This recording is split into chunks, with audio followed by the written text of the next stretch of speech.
పరలోకమందుట మా తండ్రి, ఈ ప్రత్యేకమైన తండ్రి యవనస్తుల ఐక్య క్రిస్మస్ వేదికలో మీ మహిమను దొంగిలించేవారుగా మేము ఉండక, మమ్మల్ని మేము తండ్రి అన్ని విధాలుగా తగ్గించుకొని కేవలం తండ్రి 2000 సంవత్సరాల క్రితం ఏ మహిమ అయితే ఇలలోనికి దిగి సశరీరుగా సంచరించారో ఆయనను గూర్చి మేము మాట్లాడడానికి తండ్రి దీనులము సామాన్యులైన మమ్ములను తండ్రి వాడుకోండి. మీ సహాయం మాకు అవసరం దేవా.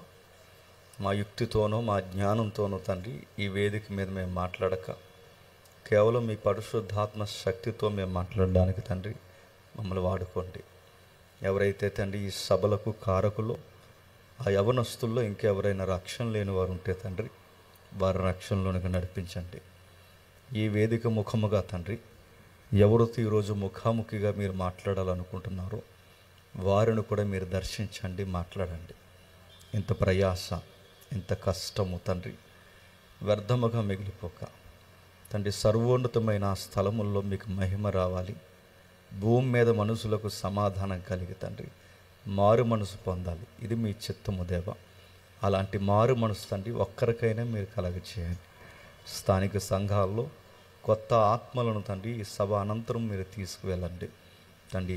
ఈ సభ అనేకుల జీవితాల్లో ఉజ్జీవంతో మారు మనసుతో తండ్రి మీరు నింపుతారని కోరుతూ నన్నును మమ్మల్ని అందరినీ పరిస్థితులను మీ చేతులుగా అప్పగించుకుంటూ క్రీస్తునామని ప్రార్థన సమర్పిస్తున్నాం తండ్రి. ఆమె. జాగ్రత్తగా కొన్ని సంగతులు విందాం. ఈ ప్రత్యేకమైన ఈ క్రిస్మస్ వేదిక మీద నుండి సాంప్రదాయబద్ధమైన క్రైస్తవ లేదా సాంప్రదాయబద్ధమైన ఈ క్రిస్మస్ వర్తమానాలు కాకుండా కాస్తంత లోతుగాన ఆలోచించే ప్రయత్నం మనం చేద్దాం. నా మాటలు చివరి వరకు వినబడుతున్నాయా? చివరి వరకు వినబడుతున్నాయా? ఓకే, పరిశీలిద్దాం ఒకసారి. మత్తయి సువార్త మొదటి అధ్యాయం, మత్తయి సువార్త మొదటి అధ్యాయం సందర్భానుసారంగా చూద్దాం. మత్తయి సువార్త మొదటి అధ్యాయం 21వ వచనం నుండి. మత్తయి సువార్త మొదటి అధ్యాయం 21వ వచనం నుండి చదువుతారు ఎవరైనా ఎదుక మీద? మొదటి అధ్యాయం 21వ వచనం. ఆమె ఒక కుమారుని కనును, తన ప్రజలను వారి పాపముల నుండి ఆయనే రక్షించును గనక ఆయనకు యేసు అను పేరు పెట్టుదురు. ఆగుదాం. ఎందుకో క్రిస్మస్ సందర్భాలు ఈ వచనాలు మనకు సుపరిచితం. క్రిస్మస్ సందర్భాల్లో ఈ వచనాలు మనకి బాగా పరిచయం. తెలుగు అక్షరాలు తెలుసు కనుక చదువుకుంటాం, కానీ తిరగేసి ప్రశ్నించుకుంటే మనకేమైనా అర్థమైందంటే నిజాయితీగా సిగ్గు లేకుండా ఒప్పుకుందాం, మనకేం అర్థం అవ్వలేదు. మనకు తెలిసినట్టు అలా ఉంటాం. గుర్తుపెట్టుకోండి, మనకి ఎక్కడ ఏ విషయం మనకు తెలియకపోయినా ఒరిగిపోయేది ఏమీ లేదు, తరిగిపోయేది ఏమీ లేదు, జరిగే నష్టం ఏమీ లేదు. నలుగురితో ఏదో ఉంది సామెత అంటే అయిపోద్ది. ఉద్యోగంలో అందరూ ఉద్యోగం చేయరండి. ఉద్యోగంలో పని దొంగలు కూడా ఉంటారు. ఆ పని దొంగలు కూడా ఉద్యోగంలో అలా కలిస్తే అలా సాయంత్రం 5 అయిపోద్ది, ఇంటికి వచ్చేస్తారు. ఎక్కడైనా చూడండి, పెద్ద నాలెడ్జ్ అవసరం లేదండి. చాలామంది అనుకుంటారు డబ్బులు సంపాదించడానికి నాలెడ్జ్ అవసరం. అంత సీన్ లేదు. డబ్బులు సంపాదించడానికి నాలెడ్జ్ ఉండాల్సినంత అవసరం లేదు. సిగ్గు విడిసి సిగ్నల్ దగ్గర నిలబడితే కోటీశ్వరులం అయిపోతాం. అలా అవుతారండి. అంటే కరెంట్ జీకే మీరు ఫాలో అవ్వండి. ముంబైలో కోట్లకు పడగలెత్తిన బెక్స్గాడు ఉన్నాడు, మీరు నమ్మగలరా? వాళ్ళ అమ్మాయి అబ్బాయి యుఎస్ఏలో, యునైటెడ్ స్టేట్స్ ఆఫ్ అమెరికాలో చదువుతున్నారు. అంతస్తుల మీద అంతస్తులు ఆయనకి అపార్ట్మెంట్స్, బిల్డింగ్స్ ఉన్నాయి. సార్ మీకు ఎంత ఉన్నా ఏంటి సార్ మీరంటే, ఇందులో వచ్చిన ఇన్కమ్ సోర్స్ ఇంకెందులో రాలేదన్నారు. అందుకే డబ్బులు సంపాదించిన పెద్ద నాలెడ్జ్ ఏం అవసరం లేదండి. అలా పట్టుకుని నిలబడితే డబ్బులు వచ్చేస్తాయి. అందుకే ఎక్కడైనా తెలియకపోయినా యాక్టింగ్ చేయొచ్చండి, కానీ వాక్యం దగ్గర తెలిస్తే తెలుసు, తెలియకపోతే తెలియదు. ఎందుకంటే ఎక్కడ ఏ నష్టం జరిగిన తర్వాత పూడ్చుకోవచ్చేమో, కానీ మన ఆత్మీయ జీవితానికి నష్టం జరిగిందనుకోండి, మన ఆత్మలకు మనమే ఉత్తరవాదులు అవుతాం. అందుకే మనకు తెలియకపోతే తెలియదు, తెలిస్తే తెలుసు. ఇప్పుడు మనం వాక్యం చదవం. ఏం తెలుసు? సుపరిచితం అయిపోయింది. క్రిస్టియానిటీలో ఒక టెర్మినాలజీ మనకు అలవాటు. పాపము, బాప్టిజము, మారు మనసు, క్రిస్మస్, ఆరాధన, ఈ పదాలు మనకి అలవాటే తప్ప నిజానికి వాటి అర్థాలు మనకి తెలియవు నేరుగా అడిగితే. అక్కడ వరకు ఎందుకండి, యేసు ప్రభు నమ్ముకో అని చెబుతాం, తిరగేసి ఎవడైనా ఎందుకు నమ్ముకోవాలని అడిగితే మన దగ్గర ఆన్సర్ ఉందా? ఎవరో ఒక పాస్టర్ గారు వాక్యం చెప్పారు, ఆ వాక్యం బలంగా పనిచేసింది, పెద్దమ్మకు ఒక విషయం మాత్రం పాయింట్ స్ట్రాంగ్గా పడింది. ఆ పాయింట్ ఏంటంటే, ఇదిగో రోజుకి ఒక్కరికైనా సువార్త చెప్పాలి, దేవుడు నమ్ముకోమని అంటే ఈవిడ చెప్పడానికి తయారైపోయింది. ఇంక కనబడిన వాళ్ళకి అందరికీ చెప్తుంది అనమాట, బాబు యేసు ప్రభుని నమ్ముకో అంతే. ఇలాగే మార్కెట్కి వెళ్ళింది, ఆటో వాడు దిగే ముందు 20 రూపాయలు ఇచ్చే ముందు ఆడికి చెప్తుంది, బాబు యేసు ప్రభుని నమ్ముకో అంటే ఆడి పైనుంచి కింద చూసి 20 ఇవ్వకుండా నమ్ముకో అంటదేంటి అనుకున్నాడు. పైనుంచి కిందకి చూసిన తర్వాత నమ్ముకో అంటే ఆవిడ అన్నాడు, నమ్ముకుంటానులే కానీ 20 ఇచ్చేయండి అన్నాడు. ఆ తర్వాత మళ్ళీ ఇంకొకటికి అలా చెప్పింది, తిరగేసి ఒకడు అడిగాడు, వంకరోడు, నమ్ముకో అంటే అని అడిగాడు. అంటే ఆడుతూ అంటుంది, నమ్ముకో అంటే నమ్ముకో అని అన్నది. నా మాట మీకు అర్థమవుతుంది. నమ్ముకో అంటే ఏముంది, పెద్దమ్మ దగ్గర ఆన్సర్, పెద్దమ్మ దగ్గర అవుతారు. ఇక్కడ చాలా ఎంటీ బుర్రలు ఉన్నాయి, మన దగ్గర ఆన్సర్ లేదు. నమ్ముకో అంటే వాడు తిరిగేసి అన్నాడు, నమ్ముతున్నాను, మీ దేవుడిని నమ్ముతాను, మా దేవుడిని నమ్ముతాను, ఆ దేవుడిని నమ్ముతాను, అందరు దేవుడితో నమ్ముతాను, నాకు అందరూ ఒక్కటే, మీ దేవుడిని కూడా నమ్ముతున్నాను, బాధపడకన్నాడు. ఇప్పుడు ఆవిడకి ఎలా చెప్తావు ఆన్సర్ తెలియదు. అలా కాదు మరి ఎలా అన్నాడు, నమ్ముకో అంతే. తెలియదు మనకు, అడుగుతున్నాను, మనకి ఎలా చెప్పాలో తెలియదు. అక్కడ వరకు ఎందుకంటే ఇంతమంది వచ్చారు ఇక్కడికి, కొన్ని వేల మంది కూర్చున్నారు, చాలామంది చేతుల్లో బైబిల్. కళ్యాణ మండపానికి వచ్చారా, థియేటర్కి మరి ఎందుకు వచ్చారంటే నేను అదే అంటున్నాను, సాంప్రదాయాలు అలవాటు అయిపోయాయి. కొంతమంది ఫీలింగ్ ఏంటంటే, ఒక గంట అలా సభలో కూర్చుంటే గొప్ప దీవులు హైవే దాటే లోపు దేవుడు మనకి ఇచ్చేస్తాడని ఫీలింగ్. నేను అడుగుతాను, ఎవరో అలవాటు చేసేసారండి, ఎవరో చెప్పేశారండి. అందుకే బిబిలికల్ వ్యూ మనకు తెలియకపోయేసరికి మనం చేసిందే భక్తి అనుకుంటున్నాం, మనకు తెలిసిందే భక్తి అనుకుంటున్నాం. కనీసం డొక్క చించితే ఈ బైబిల్లో ఒక రెఫరెన్స్ అర్థం మనకు తెలుసు అంటే డౌట్ మీద డౌట్ మనకి. ఇప్పుడు ప్రశ్న వచ్చింది, ఏముంది, ఏదో వచనం చెబుతున్నాడు, ఏం జరుగుతుంది? మత్తయ్య అనే ఒక ట్యాక్స్ కలెక్టర్ ఉన్నాడు అక్కడ. ఇది ట్యాక్స్ కలెక్టర్. ఆయన ఆ రోజుల్లో సుంకాన్ని వసూలు చేసేవారు, ఆ రోజుల్లో పన్ను వసూలు చేసేవారు. ఇలాంటి సుంకపు గుత్తదారులు లేదా ఈ సుంకాన్ని వసూలు చేసే వ్యక్తుల్లో ఈయనొక జలగలాంటోడు మత్తయ్య. ఒక విషయం కాదు, 2 విషయాలు కాదు, ప్రజలు తిట్టుకునేంత స్థాయికి వీళ్ళు ఉద్యోగాలు చేశారు. గవర్నమెంట్ వీళ్ళకి జీతాలు ఇవ్వదు. ఎవరికి? ఈ సుంకర్లు ఎవరైతే ఉన్నారో గవర్నమెంట్ వీళ్ళకి జీతాలు ఇవ్వదు.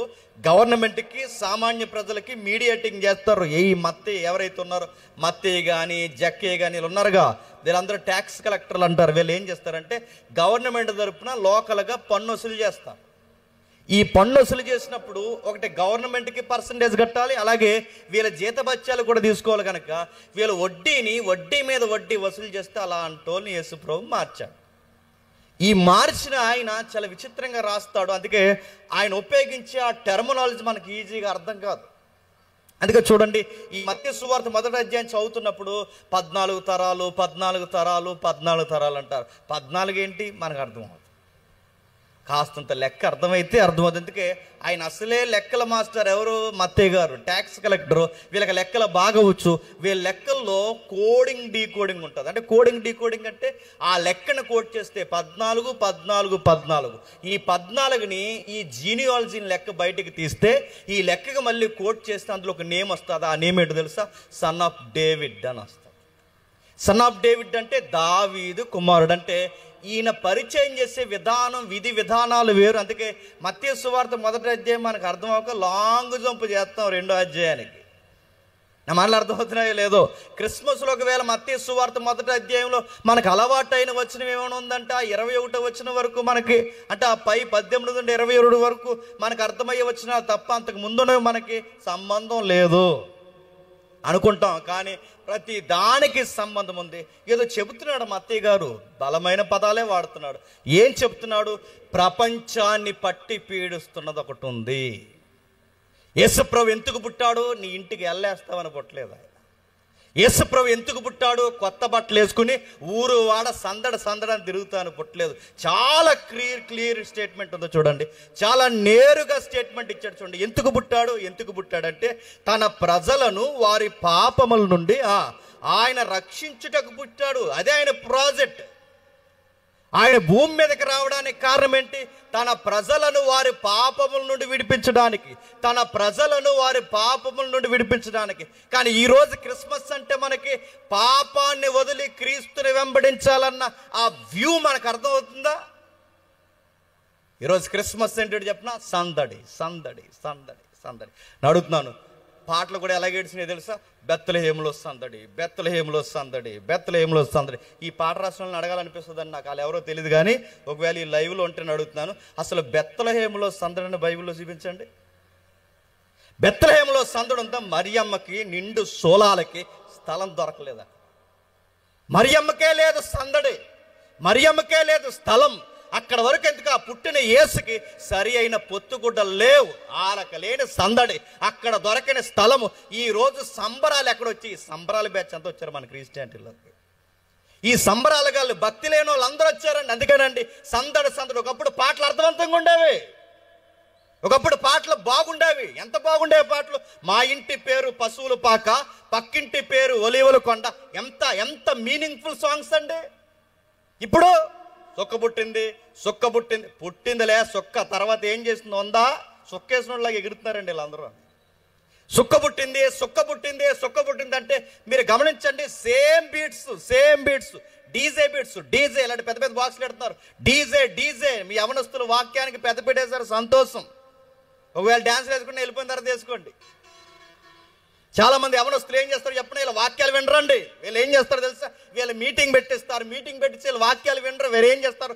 తెల్ల లింగీలు, నల్ల సొక్కాలు కట్టుకుని అడాడుగా కేరళలో పుట్టారట. మీరు అడుగుతున్నాను నేను, మీరు కేరళలో పుట్టారా? తెల్ల లింగీలు, నల్ల సొక్కాలు వేసుకుని అక్కడ చేతుల్లో బైబిల్ ఉండదండి. అలా తిరుగుతారు. ఈ సోగ్గాలు వీళ్ళ సోగు జీవించుకోవడానికి తప్ప వీళ్ళ క్రిస్మస్లో ప్రభుని జీవించడానిక? పాటలకు అర్థాలు లేవు. సుక్క పుట్టిందని డీజే దడా దడా దడా దడా డీజే పెడతాను. అడుగుతాను, ఈ సుక్క డీజే ఏంటంటే మాకు ఎక్కడో ఏదో గుర్తొస్తుంది. ఆ బయట వేస్తారు సంబరాల్లో, పిక్క జీడి పిక్క, పిక్క పిక్క జీడి పిక్క అని. అక్కడ పిక్క, ఇక్కడ సొక్క. Same DJ, same tune. అందుకంటున్నాను, క్రిస్మస్ అందం పోయింది, క్రిస్మస్ సౌందర్యం పోయింది, క్రిస్మస్ మీనింగ్ మార్చేశారు. మన పెద్దలే అందంగా చేశారే క్రిస్మస్. మన ముందడి తరాలు చదువు లేని ప్రాంతాల్లో క్రిస్మస్ చేస్తే ఒక మరియమ్మ, ఒక యోసేపు, ఒక గొర్రెల కాపరి, ఇలా జ్ఞానులు వాళ్ళకి కొన్ని నాటికలు ఇచ్చి ఆ డెమో వాళ్ళకు చూపిస్తే చదువు లేని ఆ రోజుల్లో మరియమ్మ ఇంత బాధపడిందా, యోసేపు ఇంత కాపాడా, ఇదిగో జ్ఞానులు ఇలా వచ్చారా, ఇలా జరిగిందా యేసు పుట్టుకాని. ఆ రోజు నాటకాల ద్వారా ప్రజలు వాక్యం నేర్చుకున్నారు. ఇప్పుడు యాక్టర్లు ఎక్కువైపోయారు. ఇప్పుడు ఆవిడెవరో డ్యాన్స్ చేస్తుంది, తెగేసేస్తుంది. ఆ డ్యాన్స్ చూస్తున్నప్పుడు ఈ టిక్ టాక్లు ఎక్కువైపోయినాయండి మనకి. డ్యాన్స్ చేస్తున్న అన్యులు ఎంత నవ్వుతున్నారండి. యేసు ప్రభు పేరు మీద వేస్తున్న ఎవరో ఆ అమ్మాయి, పాస్టర్ అమ్మాయి అనుకుంటాను, ఎంత దారుణంగా చిన్న పిల్లలు వేసారంటే ముద్దండి. చిన్న పిల్లలు చిన్న డ్యాన్స్ వేసారంటే ముద్దండి. పెద్దల్లాగా ఉన్నవాళ్ళు, ఇంత దొన్నల్లాగా ఉన్నవాళ్ళు డ్యాన్స్ చేస్తే ముద్దా? పైగా ఈ చిన్నపిల్ల ఎవరైతే వీళ్ళ పిల్లలు ఈ తల్లిదండ్రులు కింద కూర్చుంటే ఆ కింద కూర్చున్న వాళ్ళ గట వాళ్ళ అమ్మాయి వాళ్ళ అబ్బాయి అక్కడ పెద్ద ఎరగదీస్తున్నాడు ఆస్కర్ అవార్డు. ఇప్పుడు అక్కడ అలా వేస్తుంటే మావిడేనండి. వేయడానికి ఆడికి సిగ్గులేదు చెప్పండి, ఎక్కించడానికి చెప్పండి. నేను ఈ మాట అనకూడదు, గుర్తుపెట్టుకోండి. క్రైస్తవ అందం సంబరాలు కాదు, క్రైస్తవ అందం ఇది కాదు, మన అల్లరి కాదు. మన దేవుడు సమాధానకర్త. మన ఏదుకులు సొసైటీకి ఒక మెసేజ్ ఇస్తాయి. మన ఏదుకులు సమాజానికి మింగుడు పడిన ప్రశ్నలకు సమాధానం ఇస్తాయి. ఈ రోజుకి జుట్టు పెట్టి పీక్కుంటున్న ఈ సైన్స్ ప్రపంచానికి, లేదా ఈ చరిత్ర ప్రపంచానికి, ఈ రోజుకి లాజిక్ అడుగుతున్న ఈ ప్రపంచానికి రీజనబుల్ లాజిక్ ఏంటో చెప్పే ఒక మెసేజ్ మన క్రిస్టియన్ వేదికలే ఇస్తాయి. అలాంటిది మనమే ఆన్సర్ చేయగలం, మనమే చెప్పగలం. అలాంటి వేదికలు ఇవి దేవుని వేదికలు, క్రిస్మస్ వేదికలు, కానీ చెప్పట్లేదు. అందుకే ఇలాంటి మింగుడు పడిన ప్రశ్న, ఒక ప్రశ్న ఉంది. ఆ ప్రశ్నే మత్తయ్య గారు లేవనెత్తుతున్నారు. ఏమని లేవనెత్తుతున్నారు? 21వ వచనం, ఆమె ఒక కుమారుని కన్నును, ఆమె ఒక కుమారుని కన్ను, ఆమె ఒక కుమారుని కన్ను. ఏమైంది ఆమెకి? అప్పటికి నిశ్చితార్థమైంది. పెళ్ళి లేదు, పెళ్ళి ఇంకా జరగాలి. అప్పటికి నిశ్చితార్థమైంది. నిశ్చితార్థానికి యూదులకి చరిత్ర మీరు చదువు, ఇశ్రాయేల్ చరిత్ర లేదా జూయిష్ హిస్టరీ, యూదుల చరిత్ర, రెండిట్లో ఏదో ఒకటి చదవండి. చదివినప్పుడు వాళ్ళ పెళ్ళిళ్ళు ఒక సిస్టమేటిక్గా జరుగుతాయండి, ఒక పద్ధతి ఫాలో అవుతారు. ఆ పద్ధతి ఏంటంటే అమ్మాయికి అబ్బాయికి ఎంగేజ్మెంట్ జరిగిన తర్వాత ఏడాది కాలం అబ్జర్వేషన్లో వదిలేస్తారు. అంటే ఏ రోజైతే నిశ్చితార్థం జరిగిందో మళ్ళీ అదే రోజు తిరిగి వచ్చేంత వరకు ఆ అమ్మాయిని అబ్బాయిని అలా పరిశీలన వదిలేస్తారు. ఈ లోపు అమ్మాయిలో ఏమన్నా తేడా కనబడినా పెళ్లి జరగదు, అబ్బాయిలో ఏమన్నా తేడా మరకలు ఏమైనా కనబడినా పెళ్లి జరగదు.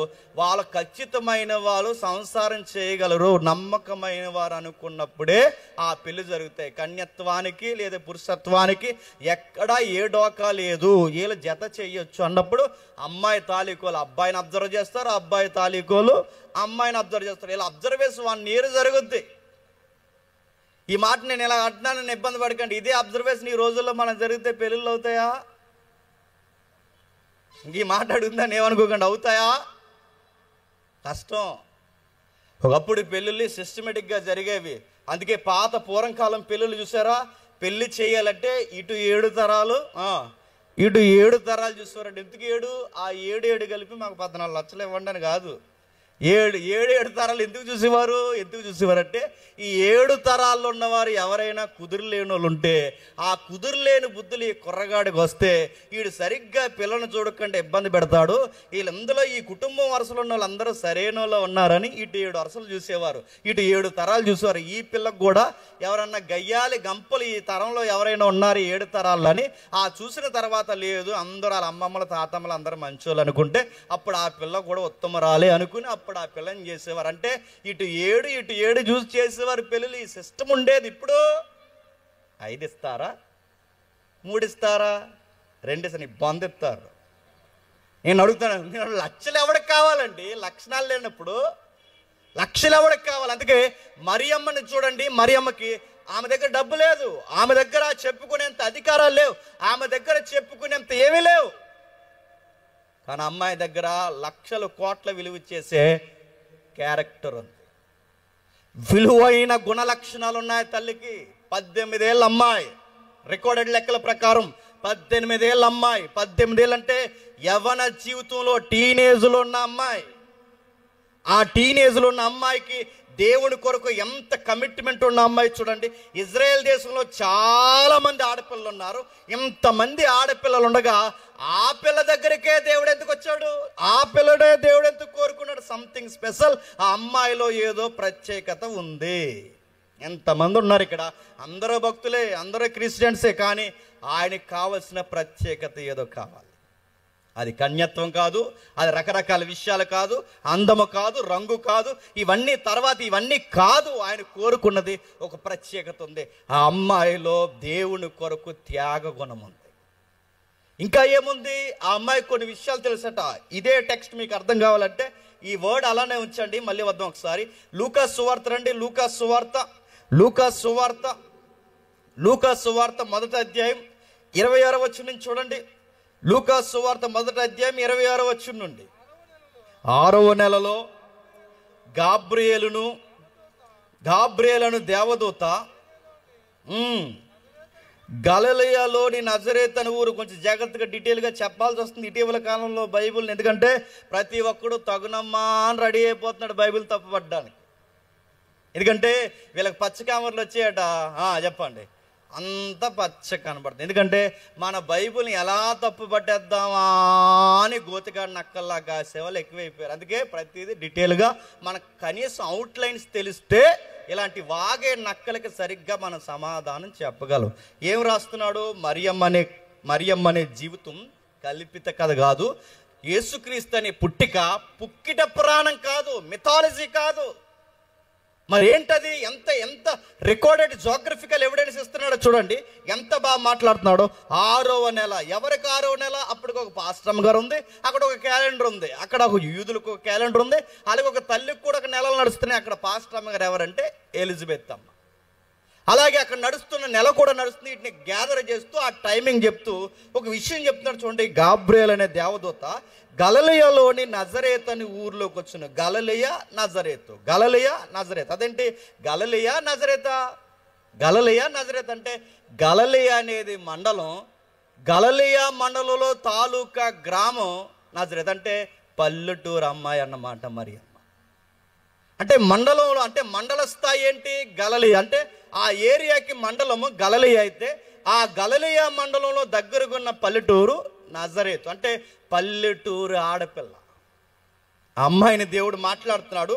ఆమెతో మాట్లాడుతూ దావీదు వంశస్థుడైన యోసేపును ఒక పురుషునికి ప్రదానం చేయబడిన కన్యక యొద్దకు దేవుని చేత గాబ్రియేలు పంపబడెను.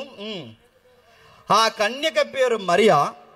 ఆ దూత లోపలికి వచ్చి ఆమెను చూసి, దయాప్రాప్తురాలా, నీకు శుభమని చెప్పను. ఏంటంట? నీకు శుభం అని చెప్పి, నీకు గుడ్ న్యూస్. ఈ గుడ్ న్యూస్ నీకే కాదు, ఈ సమాజానికి కూడా ఒక గుడ్ న్యూస్. ఆ గుడ్ న్యూస్ ఏంటో తెలుసా? దేవుడు నీ గర్భాన పుట్టబోతున్నాడు. అంటే గుడ్ న్యూస్ ఎప్పుడో తెలుసా? పెళ్ళైన 6 నెలలకో 7 నెలలకో నీకు గుడ్ న్యూస్ అంటే ఒక అందం ఉంది.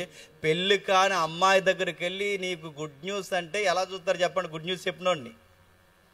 ఇదే మాట గాబ్రియేలు చెప్పింది కాబట్టి సరిపోయింది. నేను అడుగుతున్నాను, ఇదే మాట గాబ్రియేలు చెప్పింది కాబట్టి సరిపోయింది. ఇదే మాట మనం వెళ్ళి చెప్పమానండి. ఇంకోసారి ఇదిలో కనపడ్డాడు నీ సంగతి చూద్దాం అంటారు. అంటారా అనరా? పెళ్లి కానుల దగ్గరికి వెళ్ళి ఈ వార్త సెట్ అవుతుంది. అందుకే ఈ వార్త ఎవరు పడితే వాళ్ళు పట్టుకెళ్ళేది కాదు, ఈ వార్త మనుషుడు పట్టుకెళ్ళేది కాదు, ఈ వార్త సరాసరి పట్టుకెళ్లాల్సినది దేవదూత. అది దేవదూతల్లో ప్రధానులు, అధికారులుగా ఎంచబడిన మిఖాయేలు, గాబ్రియేలు హై క్యాడర్ వాళ్ళు. హై క్యాడర్లు అంటే దాన్ని కౌన్సిల్ అంటారు. ఎప్పుడైనా మీరు చదవండి, డివైన్ కౌన్సిల్ ఒక పెద్ద థియాలజియన్ సబ్జెక్ట్ ఉంటుంది. అందులో కేటగిరీస్ ఉంటాయి. ఈ కేటగిరీస్ అంటే చిన్న దూతలు, పెద్ద దూతలు, వీళ్ళ మీద క్యాడర్స్ ఉంటాయి. అందులో క్యాడర్లు హై క్యాడర్. అంటే అంత పెద్ద క్యాడర్లు ఉన్న ఆయన వచ్చాడు. ఈయన ఎప్పుడు పడితే అప్పుడు రాడండి. గాబ్రియేలు అనే పదం మళ్ళీ ఎక్కడ కనబడుతుంది తెలుసా? ఎక్కడో దానియేలు గ్రంథంలో కనబడుతుంది. అక్కడ దానియేలు గ్రంథం దగ్గర వచ్చిన ఆ దేవదూత మళ్ళీ ఇప్పుడు ఇక్కడికి వస్తున్నాడంటే ఈయన ఎంత ముఖ్యమైన వార్తలు అయితే వస్తాడు. ఎప్పుడు పడితే ఆయన రాడు. అందుకే ఇది ముఖ్యమైన వార్తే కాదు, అతి ముఖ్యమైన వార్త, ప్రాముఖ్యమైన వార్త. ఆ ప్రాముఖ్యమైన వార్తను పట్టుకుని వచ్చాడు. వచ్చిన వాడు మాట్లాడుతున్నాడు. చూడండి ఏమని మాట్లాడుతున్నాడు. ఇది నీకు గుడ్ న్యూస్. నీకు ఏం చెప్పాలంటే ఆమె ఈ మాటలకి బహుగా తొందరపడి, ఇప్పుడు గుడ్ న్యూస్ ఏంటి? కంగారు పడుతుంది. ఓ విషయం చెప్తున్నాడు దేవదూత. ఈ శుభవచనం ఏమిటో అని ఆలోచించుకుంటుండగా దూత, మరియా భయపడకు, దేవుని వలన నువ్వు కృప పొందితివి. దేవుని వలన నువ్వు కృప పొందితివి. ఇదిగో నీవు గర్భము ధరించి కుమారుని కని ఆయనకు యేసు అని పేరు పెట్టదు. ఏంటట? ఇదిగో నువ్వు గర్భము ధరించి కుమారుని కని ఆయనకి యేసు అని పేరు పెట్టదు. ఆయన గొప్పవాడై సర్వోన్నతుని కుమారుడు అనబడును. ప్రభు అయిన దేవుడు ఆయన తండ్రి అయిన దావీదు సింహాసనం ఆయనకి ఇచ్చును. ఆయన యాకోబు వంశస్థులను యుగయుగాలు ఏలును.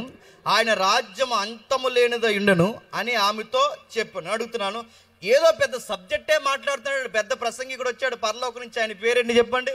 గాబ్రియేలు.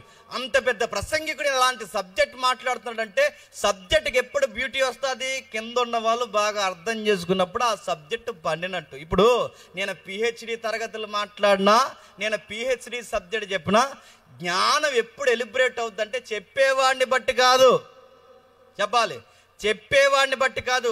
ఆ జ్ఞానానికి అందము, ఆ జ్ఞానానికి సమాధానము, ఆ జ్ఞానానికి ఫలం ఎప్పుడు వస్తుంది? చెప్పేవాడిని బట్టి కాదు. నాలో ఎంత జ్ఞానమైనా ఉండొచ్చు, కానీ జ్ఞానము చెప్పేవాడిని బట్టి కాదు, వినేవాడిని బట్టి ఉంటుంది. గుర్తుపెట్టుకో. నేను ఎంత చెప్పినా మీకు అర్థం కాకపోతే చిల్లి సంచులు వేసినట్టు అయిపోతుంది తప్ప ఇంకా ఆ జ్ఞానం చెప్పినా ఒకటే, చెప్పకపోయినా మీకు అర్థం అవ్వాలిగా. ఇప్పుడు మరియమ్మకి చాలా లాంగ్ సబ్జెక్ట్ చెప్తున్నాడు ఆయన వచ్చి, పరలోకం నుంచి వచ్చి. అంటే దానియేలు జ్ఞానం ఎలాంటి వాడంటే, దానియేలు ప్రపంచ భవిష్యత్ చెప్పాడు. అలాంటి దానియేలు మేధావుతో మాట్లాడిన అలాంటి గాబ్రియేలు మళ్ళీ ఒక 18 సంవత్సరాల ఆడపిల్లతో మాట్లాడుతున్నారంటే ఆయన సబ్జెక్ట్ ఏ లెవెల్ ఉంటుందండి?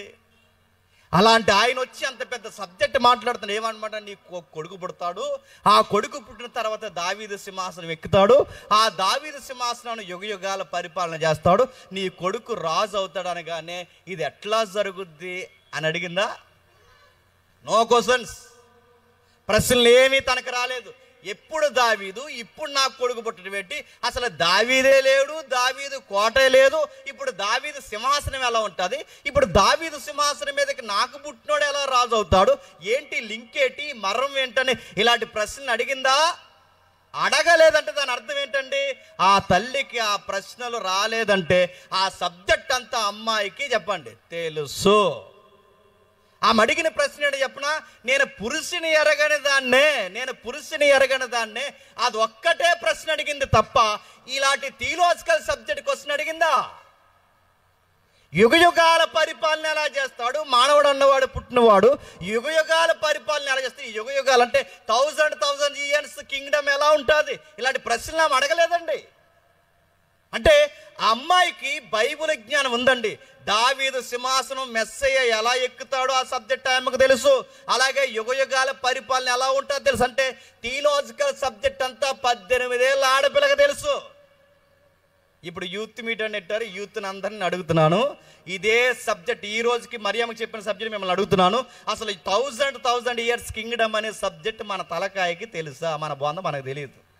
మనకు తెలిసింది ఏంటి చెప్పిన? ఫేస్బుక్ తెలుసు, ఇంకేం తెలుసు? ఇన్స్టాగ్రామ్ తెలుసు, ఇంకేం తెలుసు? సెల్ఫీ తీసుకుని స్టేటస్ పెట్టుకుని ఎక్కడ దిగామంటే అక్కడ దిగానని చెప్పుకోవడం తెలుసు మనకి. ఇదే కదా మనకు తెలుసు. బీచ్ల్లో పార్కుల్లో నిలబడి ఈ టైం అంతా ఈ మొబైల్కి వాడటం మనకు తెలుసు తప్ప మనకి బైబుల్ నాలెడ్జ్ ఉందా? మొబైల్ నాలెడ్జ్ ఉన్నంత నాలెడ్జ్ యూత్ మిమ్మల్ని అడుగుతున్నాను, యంగ్స్టర్స్, బైబుల్ నాలెడ్జ్ మనకు ఉందా? 24 hours ఈ ఫోన్తో చచ్చిపోతున్నారండి. 24 hours ఈ ఫోనే. తిన్నప్పుడు ఫోను, కూర్చున్నప్పుడు ఫోను, బైక్ మీద ఫోను, ఎక్కడ పోయినా ఫోను, చివరికి బాత్రూంలోకి పోయినా ఫోన్. బాత్రూంలోకి ఎందుకు రా ఫోన్ అంటే చిన్నప్పుడు ఒక సామెత ఉండేది. సామెత ఏంటి తెలుసా? పెద్దోళ్ళకట ఉదయకాలం వేళ కాలకృత్యాలు అవ్వాలంటే అంటే అడగండి. కాలకృత్యాలు అవ్వాలంటే టీ తాగడమో స్మోక్ చుట్టకాలితేనే అయ్యేదట. తెలుసు కదా మీకు? చుట్టో టీయో తాగితే అలా కాలకృత్యాలు అయ్యాయి.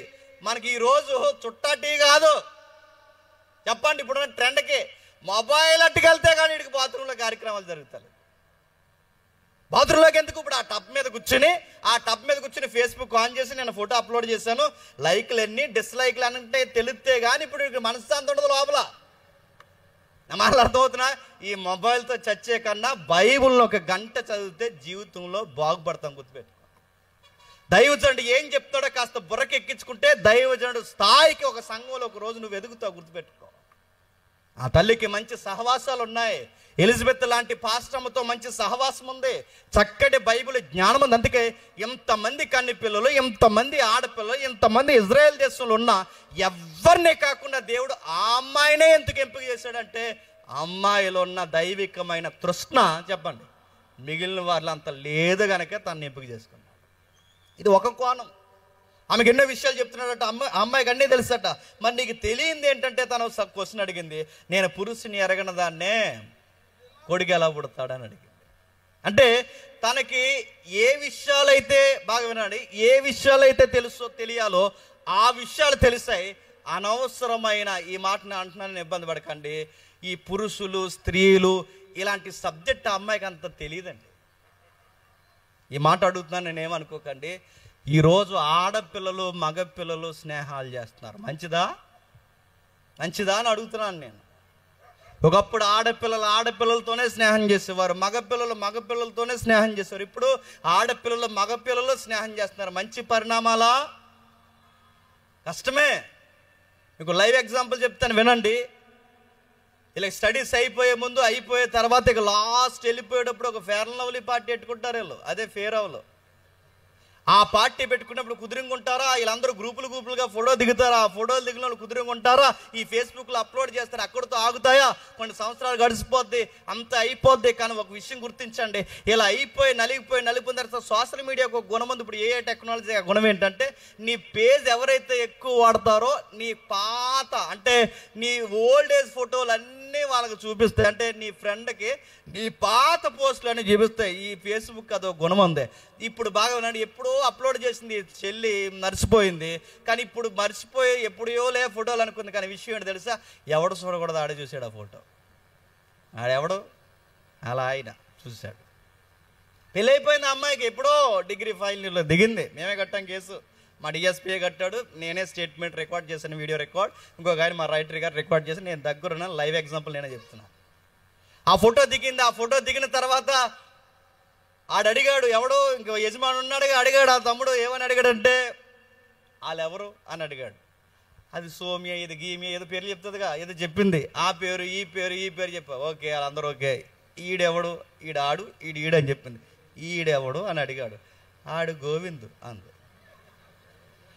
ఓకేలే, ఆడి పేరు ఓకే. అదే గోవింద్ అంటే ఫ్రెండ్ అండి, అంటే ఫ్రెండ్ అంటే అని అడిగాడు. ఫ్రెండ్ అంటే ఫ్రెండ్. నెక్స్ట్ పేజ్ చూశాడు, ఈ పేజ్లో అడిగాడు. ఈడెవడు అని అడిగాడు.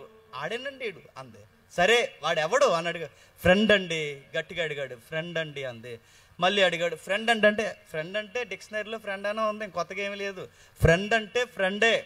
మళ్ళీ అడిగాడు. ఫ్రెండ్ అంటే క్లాస్మేట్ అండి. ఫ్రెండ్ అంటే అప్పుడు తిరిగేసి అడిగాడు. ఏవే నిన్ను అడుగుతున్నాను నేను, ఫ్రెండ్ అంటే అని అడిగాడు.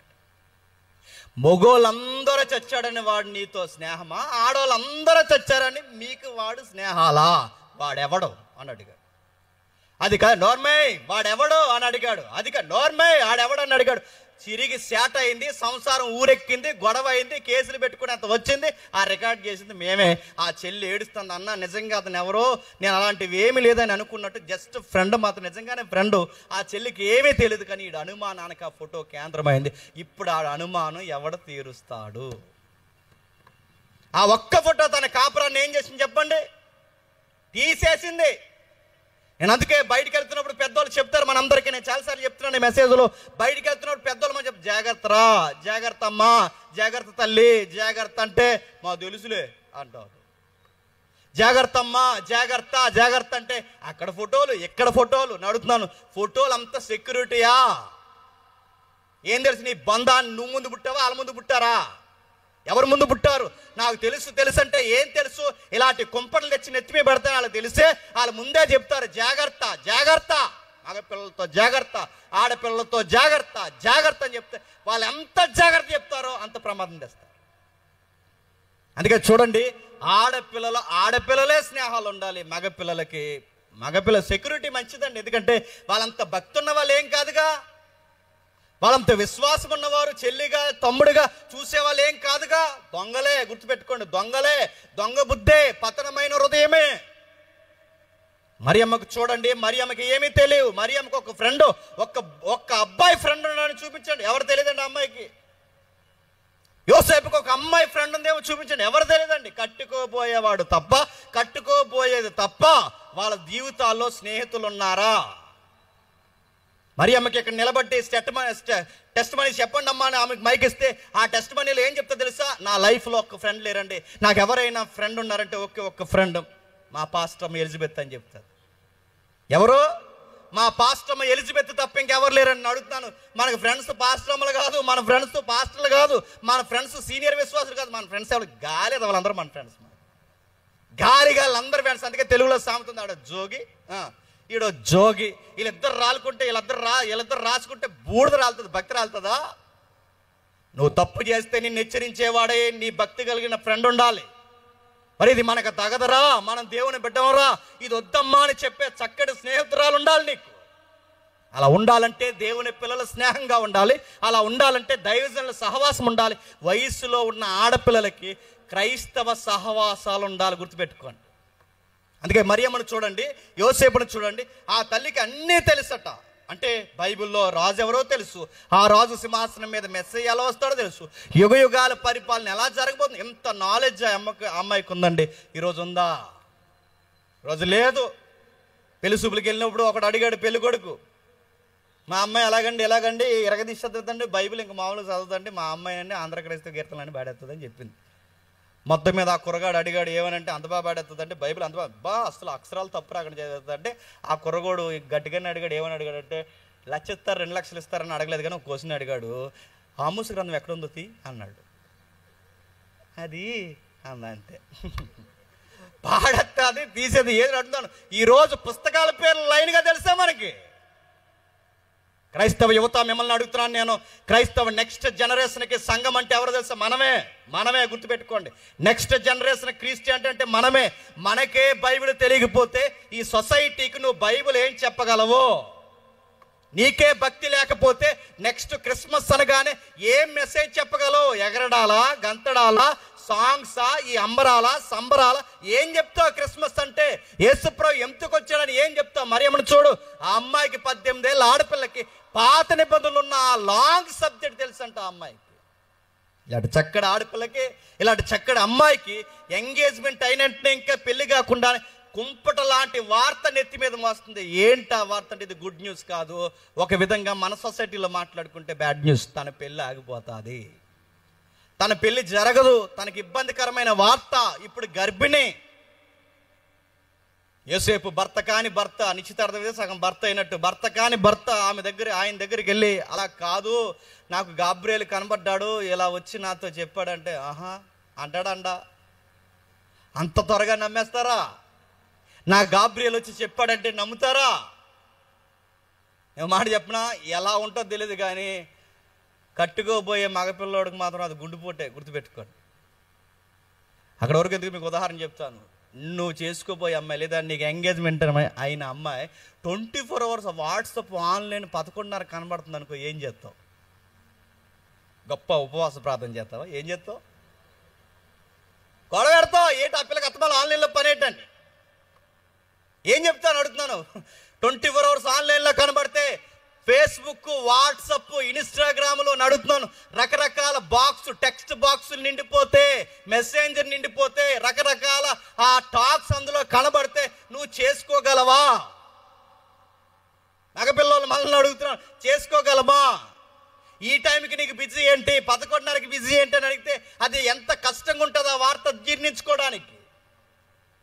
నేను అడుగుతున్నాను, బాక్స్ బాగా నన్ను ఇన్బాక్స్ నిండితే ఎంత కంగారు అయిపోతే, ఆన్లైన్లో కనబడితే ఎంత కంగారు అయిపోతే, బహుశా ఆ ఏ స్నేహితులతోనో ఏ చుట్టాలతో మాట్లాడుతుందో ఇలా ఆన్లైన్లో కనబడితే ఎంత కంగారు అయిపోతే, ఈ టైంలో ఈ అమ్మాయి ఎవరితో మాట్లాడుతుందో ఎంత కంగారు అయిపోతే, అరే ఆన్లైన్ సోషల్ మీడియాకి ఎంత కంగారు అయితే, ఇప్పుడు మరియమ్మ ఆన్లైన్లో కనబడలేదు, మరియమ్మ ఫేస్బుక్లో లేదు, మరియమ్మ ఇన్స్టాగ్రామ్లో లేదు, ఇప్పుడు మరియమ్మకి కనబడేది ఏంటి చెప్పినా, ఇప్పుడు ఆ పొట్ట కనబడుతుంది, బంపింగ్ రోజు రోజుకి పెరుగుతుంది, స్టమక్ కనబడుతుంది. ఇప్పుడు ఆ వార్తను ఎవరు దాయగలరు? అమ్మాయి అలాంటిది కాదు, ఈ అమ్మాయి ఎలాంటిది కాదు, ఈ అమ్మాయి ఎలాంటిది, దేవదూతే వచ్చేలా ఈ వార్త చెప్పిందని ఎవరు చెప్పగలరు? అమ్మాయికి, అమ్మాయి తరపున ఎవరు చెప్పగలరు? ఎవరు చెప్పలేరు. అందుకే బాగా గమనించండి, ఇలాంటి మంచి వ్యక్తులు, యోసేపు మంచోడే, మరియమ్మ మంచిదే. ఇప్పుడు ఇలాంటి మంచి దంపతులు విడిపోతారంటే ఆ పైనున్న దేవుడు ఊరుకుంటాడా? అందుకే వాళ్ళని పంపలేదు, ప్రవక్తను పంపలేదు, ఏళ్ళని పంపలేదు. యోసేపుకున్న డౌట్స్ తీయాలంటే సరాసరి మళ్ళీ దేవుడు ఎవరిని పంపారు చెప్పండి? దేవదూతనే పంపాడు. ఎందుకంటే ఇప్పుడు మనుషులు నమ్మితే నమ్మే పరిస్థితులు కాదు. ఇప్పుడు ఎవరు చెప్పాలి చెప్పండి? దేవదూతలు. బాగా వినండి, మనం దేవుణ్ణి పట్టుకుని వేలాడితే, మనం దేవుని పట్టుకుని నిలబడితే, మన మీద ఎలాంటి నిందలు పడినా, మనం ఎలాంటి భారాలు బరువులు మోస్తున్నా ఎప్పుడు మీరు ఆన్సర్ చేయకండి. మనం సమాధానం చెప్పాల్సిన అవసరం లేదు. మన నిజాయితీ ఏంటో దేవుని పట్టుకుని వేలాడితే మన పక్షాన్ని ఎవరు మాట్లాడతారో చెప్పండి? అది తప్పన్న నోర్లే తప్పైపోయిందని ఏ నోర్లు ఒప్పుకుంటాయి? ఎవరైతే మన మీద నిందలేస్తారో మళ్ళీ వాళ్ళే ఒప్పుకుంటారు. మరియమ్మ ఎవరికి ఎక్స్ప్లెనేషన్ ఇవ్వలేదు, ఎవరికి ఎవరిని ఇవ్వాల్సిన అవసరం లేదు. టైం వచ్చినప్పుడు ఎవరేంటో దేవుడే నిరూపణ చేస్తాడు. అప్పటి వరకు ఓపుకుంటామా? ఫ్యాన్ ఎక్కడుంది, స్టవ్ ఎక్కడుంది, గోదావరి ఎక్కడుంది, బ్రిడ్జ్ మీద దూకేద్దాం, ఇవన్నీ ప్లాన్ చేస్తుంటాం. ఏం కంగారు పడకండి, ఏం కాదు. జీవితం మీద మచ్చ పడిందా, నీకు సంబంధం లేకుండా పడిందా, ఏం కాదు. ఆ మచ్చని ఎక్కువ తొడకు. ఎందుకంటే మచ్చని యవనస్తులుకుంటే అతిపెద్ద ప్రాబ్లం అది. ఏదో ఒక మచ్చ పడుతుంది, ఆ మచ్చని ఎక్కువ ప్రెజర్ చేయకు, తొడకు.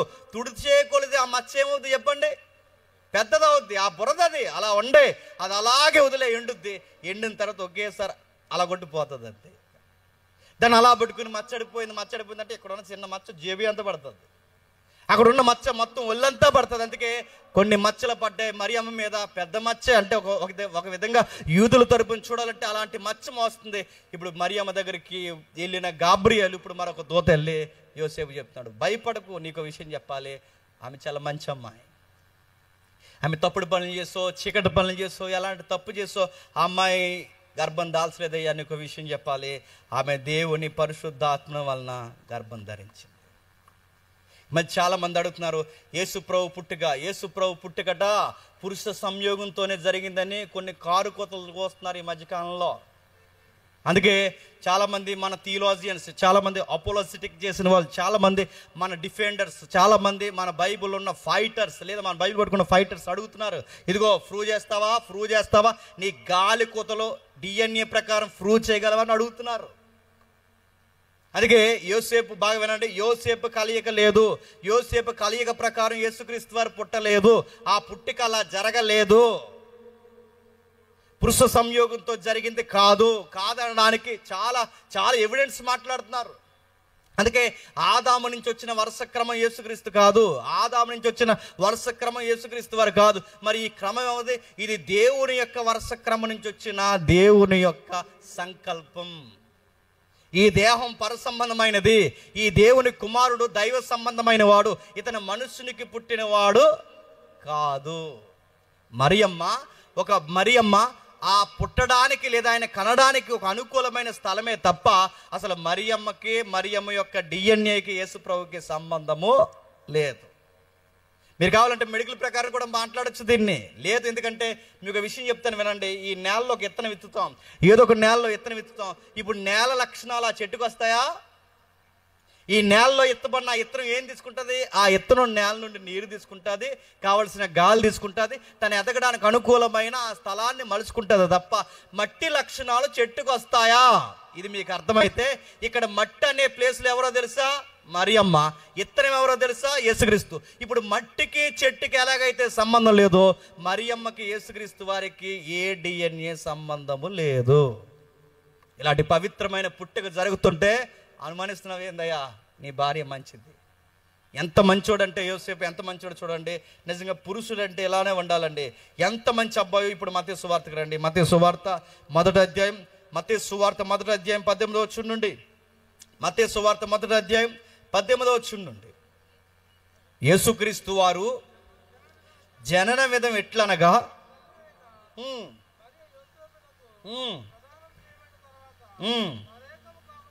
వారి ఏకము కాకమునుపు ఆమె పరిశుద్ధాత్మ వలన గర్భవతిగా ఉండెను. ఆమె భర్త అయిన యోసేపు నీతిమంతుడై ఉండి ఆమెను అవమానపరచనలక ఎంత మంచోడండి. ఆమెను అవమానపరచనలక అంటే ఇప్పుడు ఇలా గర్భవతిని ఊరు వాడ చెప్పితే యూదుల్లో ఎంగేజ్మెంట్ అయిన అమ్మాయి ఆ పెళ్ళి కావలసిన అబ్బాయి కళ్ళు గప్పి ఇలాంటి పని చేసిందన్న వార్త గుప్పుమని బయటకు వచ్చింది అనుకోండి, యూదులు ఏం చేస్తారు తెలుసా? రాళ్ళు ఇచ్చి కొట్టి చంపేస్తారు.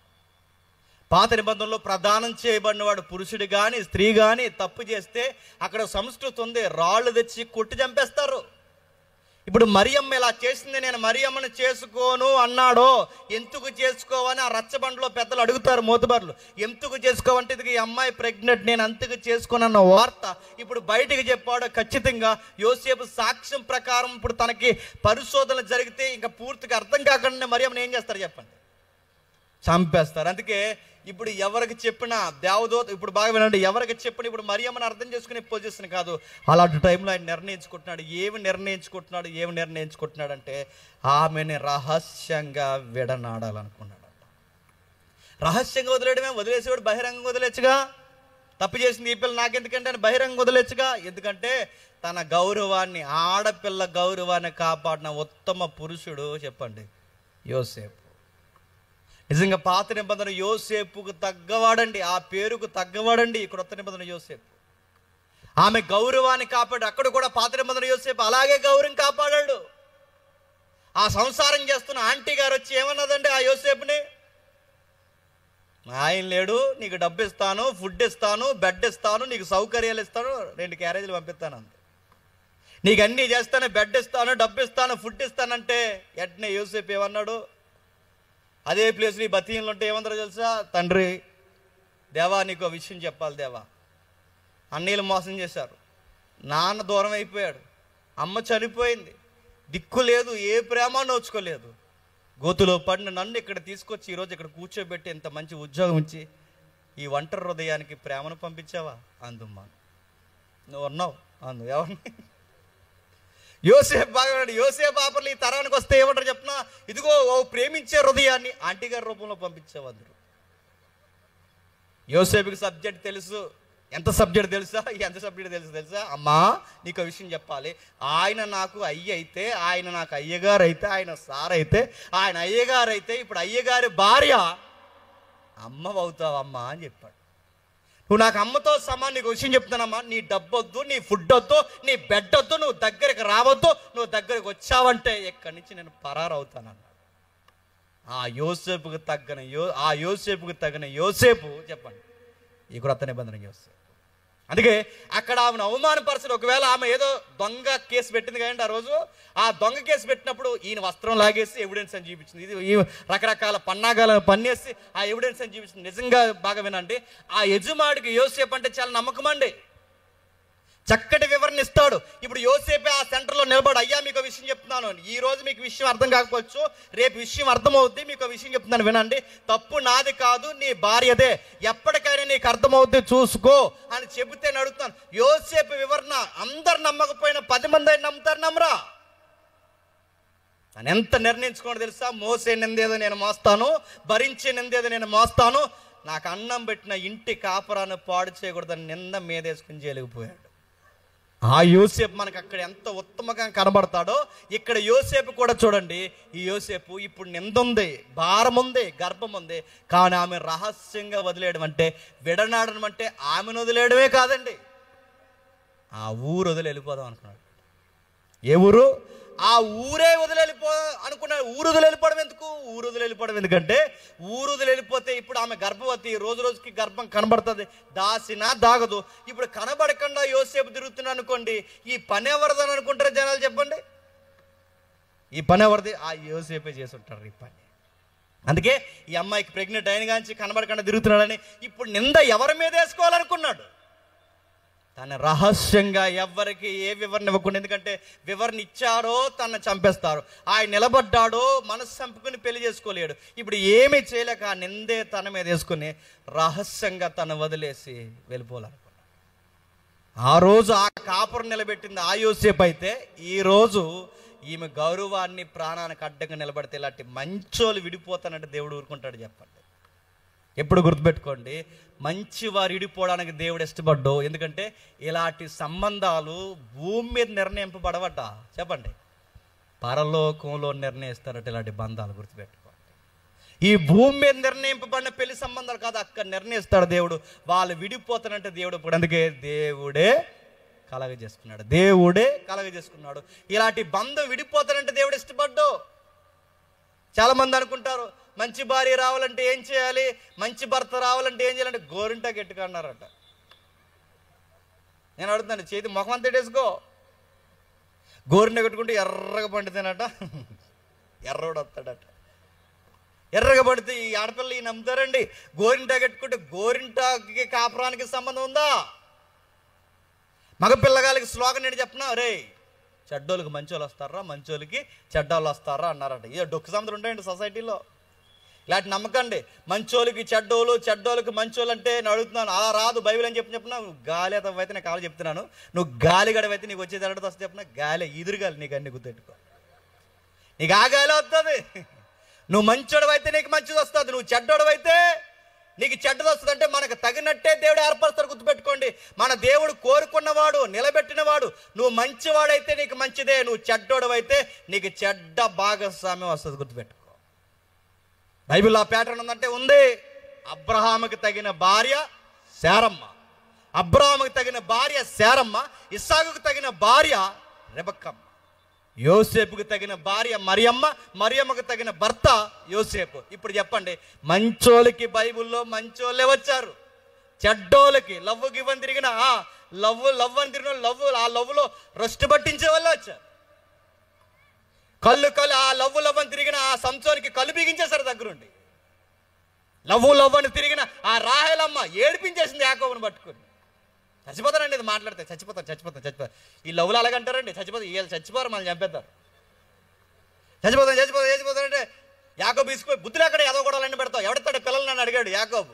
ఎవడిస్తాడు పిల్లల్ని? దేవుడు. వాళ్ళు నన్ను అడిగితే నేను దేవుడిని అన్నాడు. ఈయన గారికి సంసారంలో గొడవలు వస్తే కానీ ఎవరు గుర్తు రాలేదండి.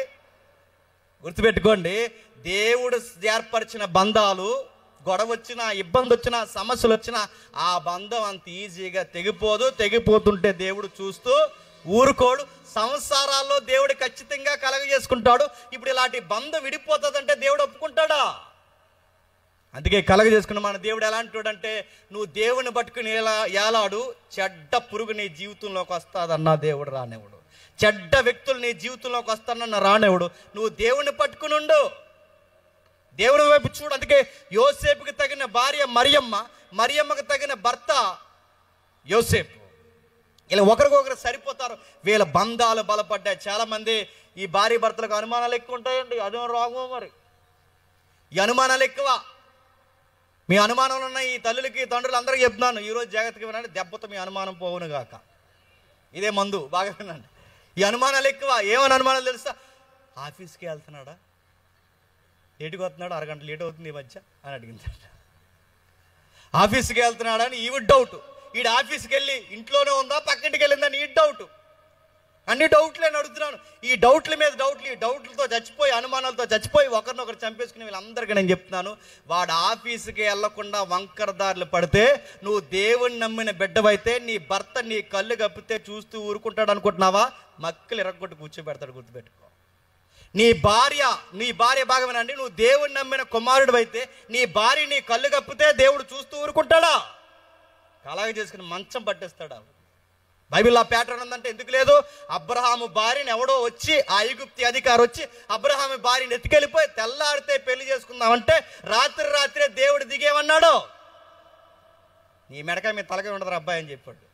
తెల్లారేసరికి అబ్రహాం భార్యను అబ్రహాం దగ్గర పంపలేదో, పొరుగోడు భార్యని పొరుగోడు సంసారంలో అడుగు పెట్టావో చంపేస్తాడు దేవుడు. గుర్తుపెట్టుకోండి, మనం నమ్మకమైన బిడ్డలమైతే, అంటే భర్తగా భార్యగా నువ్వు దేవుడి మీద ఆధారపడే బిడ్డవైతే, నీ భర్త కళ్ళు కప్పితే దేవుడు చూస్తూ ఊరుకోడు, నీ భార్య కళ్ళు కప్పితే చూస్తూ ఊరుకోడు, తగిన మూల్యాన్ని వాళ్ళకి కడతాడు. యోసేపు మరియలను చూస్తుంటే మనకు అర్థమవుతుంది, ఇలాంటి మంచివారు విడిపోవడానికి లేదు, ఆ మంచివారిని దేవుడు కలిపాడు. ఎంత కలిపితే యోసేపు ఎంత మంచివాడు చూడండి.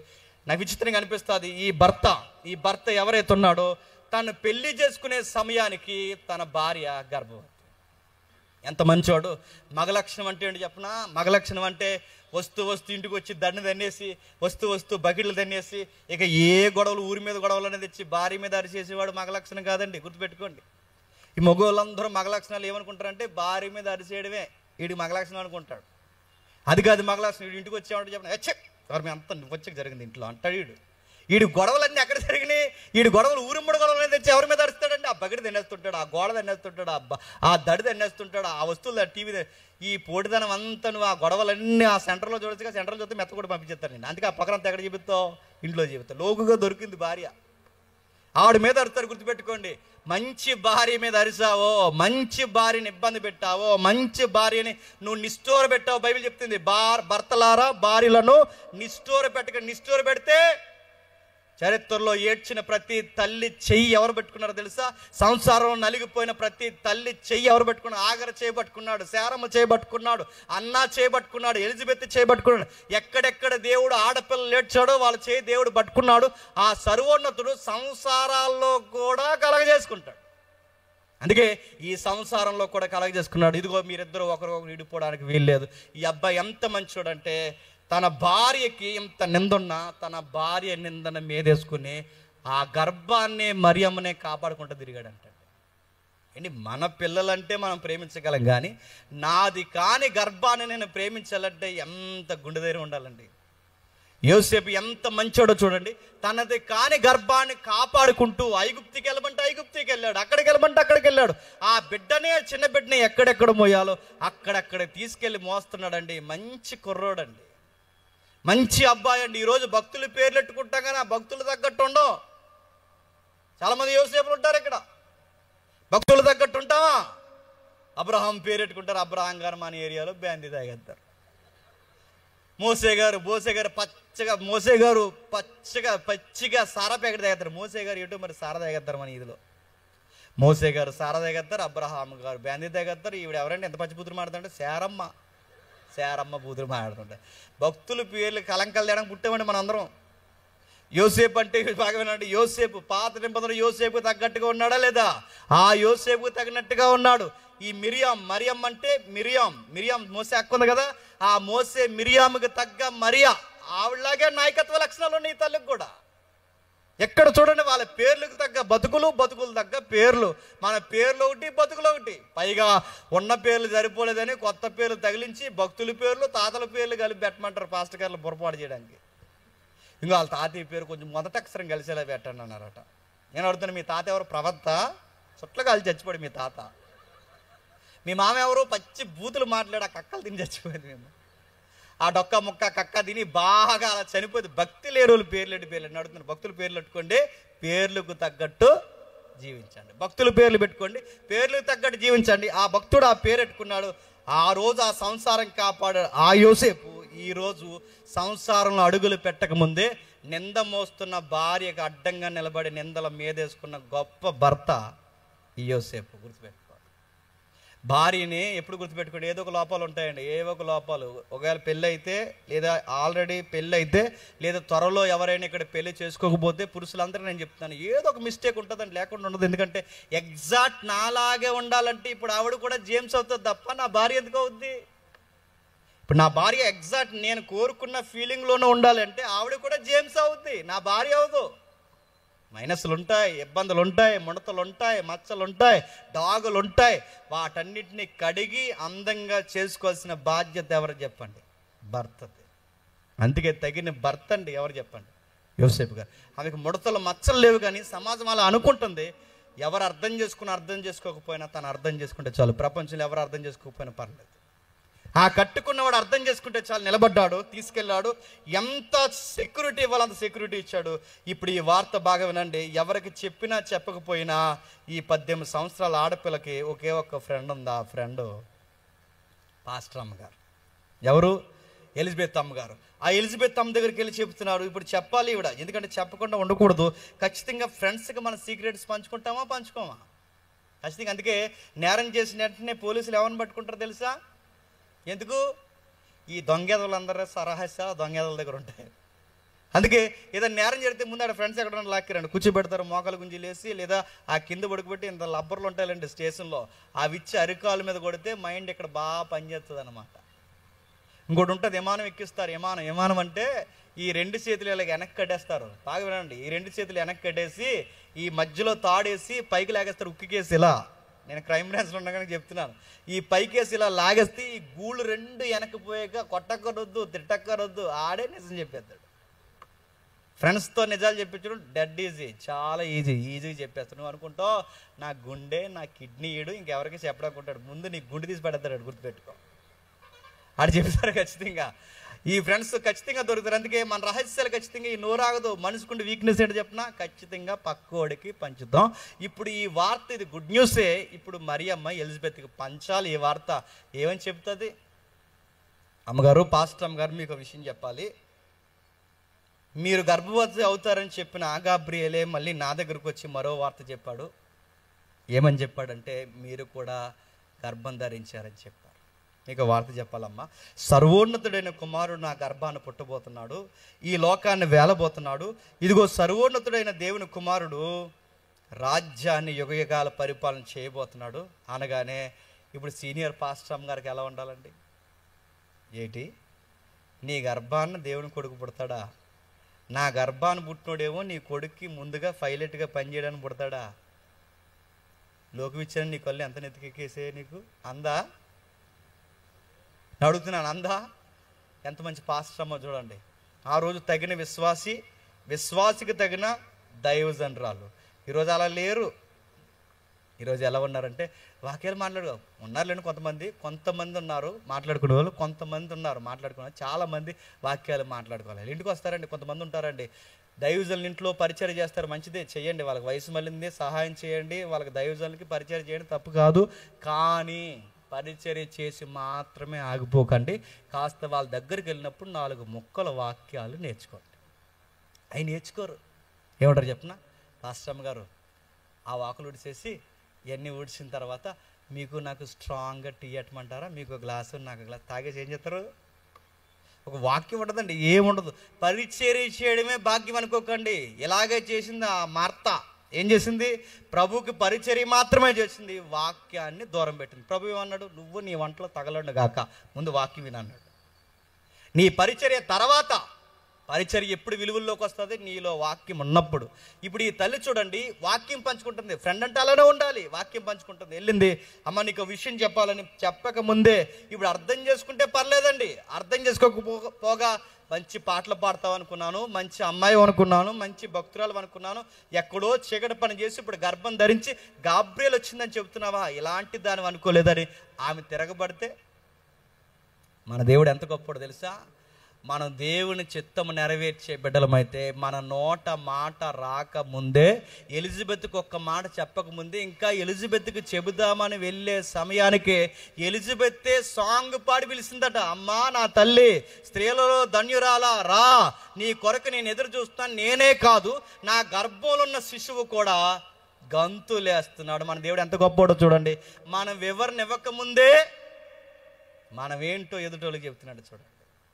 అంతేనండి, మనం ఏం చెప్పాల్సిన అవసరం లేదు, చెబుతున్నాడు. ఆయన ఎంత వివరంగా మాట్లాడుతున్నాడు. ఆవిడ మాట్లాడుతుంది చూడండి. ఎలిజబెత్ మరి యొక్క వందనం వచ్చిన వినగానే ఆమె గర్భంలోని శిశువు గంతులు వేసినంతటా ఎలిజబెత్ పరిశుద్ధాత్మతో నిండుకొన్నదై బిగ్గరగిట్లను ఏమని, స్త్రీలలో నీవు ఆశీర్వదింపబడిన దానివి, నీ గర్భఫలము ఆశీర్వదింపబడును. ఇప్పటి వరకు ఏమంటారండి? స్త్రీలలో ఆశీర్వాదం అనరు, స్త్రీలకి మచ్చవే నువ్వు అంటారు. ఈ వార్త తెలిస్తే నువ్వు స్త్రీ జాతికే మచ్చవంటారు. కానీ ఎలిజబెత్ ఏమని తెలుసా? నువ్వు స్త్రీ జాతికి మచ్చవ కాదు, స్త్రీ జాతికే పేరు తెచ్చిన తల్లివి తల్లి. నువ్వు జాతికి ఆశీర్వాదకరమైన దానివి. నీ గర్భఫలము ఏదో అనాది గర్భం కాదు, ఆశీర్వదింపబడిన గర్భం. నీ కొడుకు, నా కొడుకు సేవ. పెళ్ళిళ్ళలో పెద్దవాళ్ళు ఉంటారా? ఈ పెద్దవారు ఉన్నప్పుడు వాళ్ళకి ఫోటో తీయకండి, మొత్తం పెళ్ళిని ఎదురా సెడగొడిపోతారు. అంతే, కూరల కాడ గొడవ వేసుకుంటారు, పెళ్ళిళ్ళు కాడ గొడవ వేసుకుంటారు, ఫోటోలు కాడ గొడవ వేసుకుంటారు. ఇదేం పెద్దరే కదా. ఇప్పుడు మీకు కుర్రోళ్ళు అంటే మనం అనుకోవచ్చు, వీళ్ళ పెద్దోళ్ళకి వయసు మళ్ళీ మాకు ఫోటో తీయలేదండి, పెళ్ళి మాకు అవసరం, వెళ్ళిపోతున్నాం అంటారు.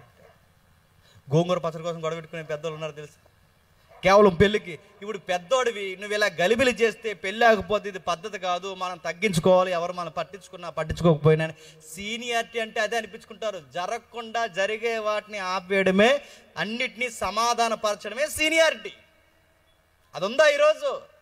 ఆమెకుందో చూడండి ఎలిజబెత్కి. అమ్మా నీకు చెప్తున్నాను, ఇదిగో నీ శుభవచనం చెవుడు పడగానే నా గర్భంలోని శిశువు ఆనందముతో గంతులు వేసాను. ప్రభు ఆమెకు తెలియజేయించిన మాటలు సిద్ధించును గనుక నమ్మిన ఆమె ధన్యురాలన్న. ఎప్పటికే బాగా వినండి, క్రిస్మస్లో జరిగినంత కాలం, భూమి మీద క్రిస్మస్ ఆరాధన జరిగినంత కాలం మన క్రిస్మస్లో ఖచ్చితంగా జ్ఞాపకం చేసుకునేది ఎవరని చెప్పండి? మరియమ్మని. ఆమెను ఏమంటాం? ఆమె దరిద్రాలను, ఆమె స్త్రీకి మచ్చను. ఆమెను ఏమంటున్నాను చెప్పండి? ఈ భూమి ఉన్నంత కాలం ఆమె ధన్యురాలు.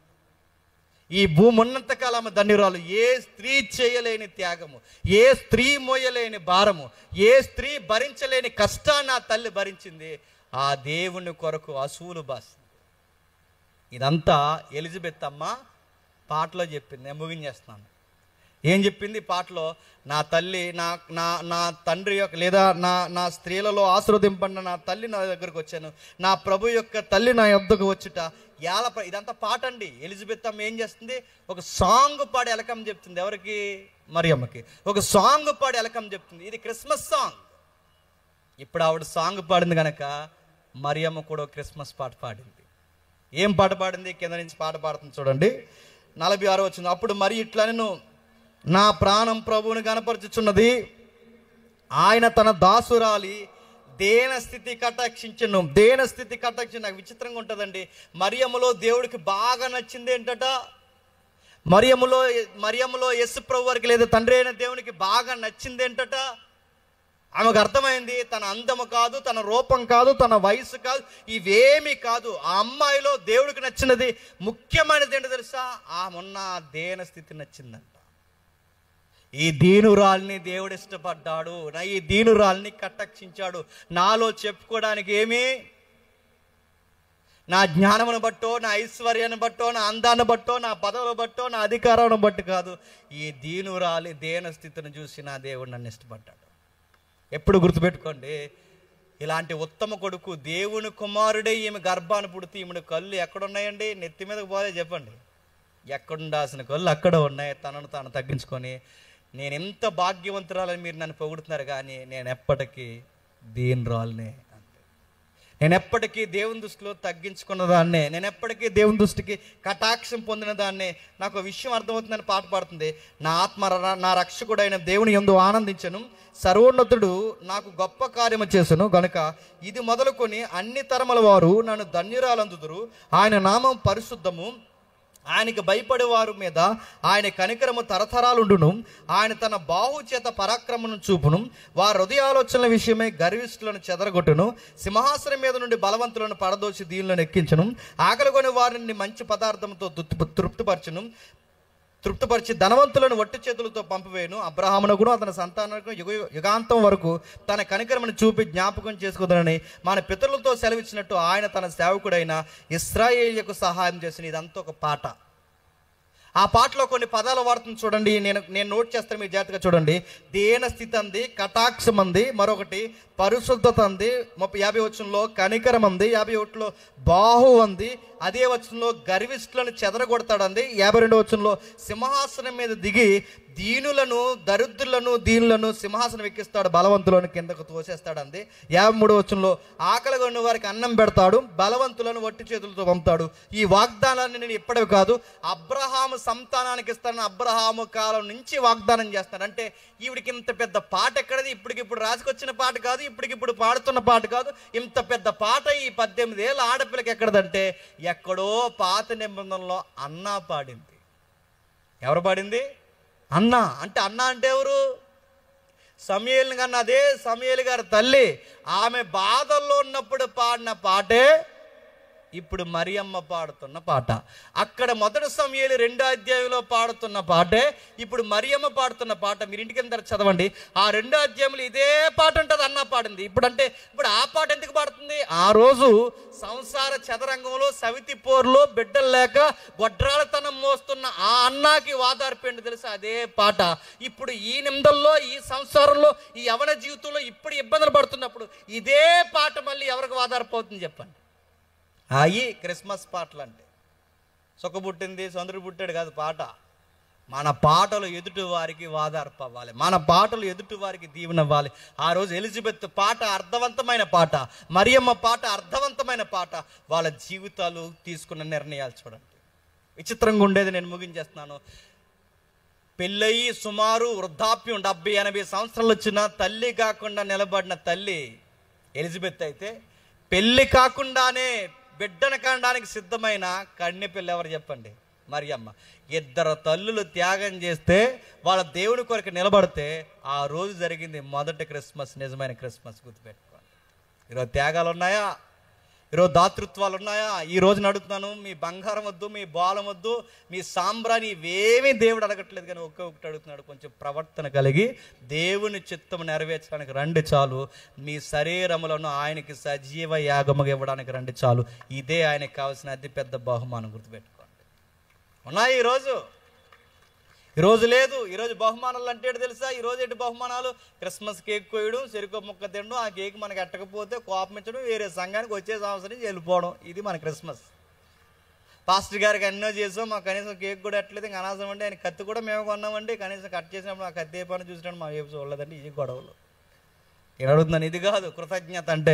క్రిస్మస్ని బట్టి చూడండి, మరియమ్మ గర్భాన్ని ఇచ్చింది, యోసేపు జీవితాన్ని పణంగా పెట్టాడు, ఎలిజబెత్ అవమానాన్ని మోసి, వృద్ధాప్యంలో అవమానాన్ని మోసి వడ్రాలితనం మందు కొడుకుని కానీ ఆ కొడుకుని పరిచర్యకి మార్గం సిద్ధపరచడానికి అడవులకు వదిలేసింది.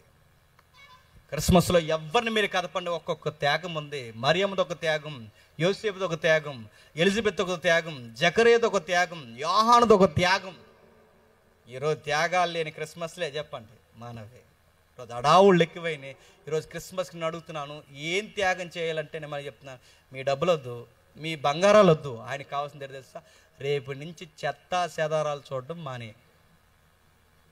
ఈరోజు క్రిస్మస్ చేశారు యవనస్తులు అందరూ, ఎంతమంది చేశారు నాకు తెలియదు. ఇప్పుడు క్రిస్మస్ చేసిన ఏ పిల్లలు రేపు మ్యాట్నీకి పోయారు అనుకోండి, ఇంకెందుకంటే ఈ సువార్త సభ.